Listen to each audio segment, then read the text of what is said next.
আমাদের দেশে কিছু পাপী লোক আছে যারা অনেক শিক্ষিত, জজ, ব্যারিস্টার, উকিল, মুক্তার, মানে তাদের শিক্ষার কোনো অভাব নাই, অথচ তারা এত নির্বোধ প্রাণী, তাদের ভিতরে আল্লাহ রাব্বুল আলামিন কোরআন ও হাদিসের জ্ঞান না দেওয়ার কারণে তারা মাদ্রাসা শিক্ষার পিছনে লেগেছে।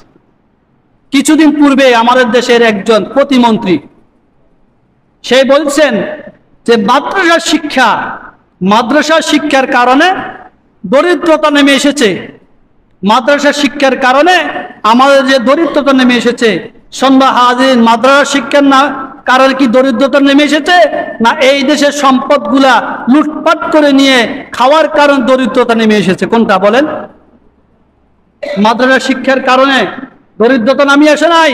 মাদ্রাসার শিক্ষা যখন মাদ্রাসার ছাত্ররা, এই ছোট ছোট ছাত্র হাফেজ কোরআন, মাদ্রাসার ছাত্ররা যখন রাত্রের গভীরে আবাসিক থাকে, রাত্রের গভীরে যখন ঘুম থেকে উঠে ওযু কালাম বানায়, 2 রাকাত তাহাজ্জুদের নামাজ পড়ে দোয়া করে, দেশের জন্য দোয়া করে, মাতা পিতার জন্য দোয়া করে, দেশকে অভাব মুক্ত করার জন্য দোয়া করে, আল্লাহর কাছে দোয়া করতে থাকে, মাদ্রাসা অভাব মুক্ত করার জন্য দোয়া করে, ছোট্ট সন্তান আল্লাহর কাছে দোয়া করতে থাকে, আল্লাহ আমাদের দেশ হত দরিদ্র, আমাদের দেশকে দরিদ্র মুক্ত করো, অভাব মুক্ত করো, আমাদের দেশ শান্তি ফিরিয়ে দাও। আসমান এবং জমিনের খাজানা বরকতের রাস্তা আল্লাহ খুলে দেন কিনা?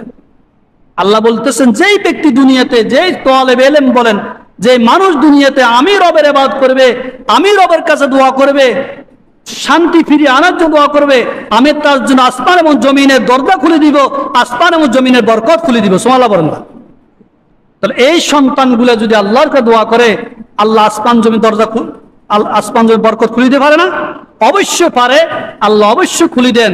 এদের বরকতের কারণে এখনো পৃথিবী টিকে আছে, মাদ্রাসা শিক্ষার কারণে।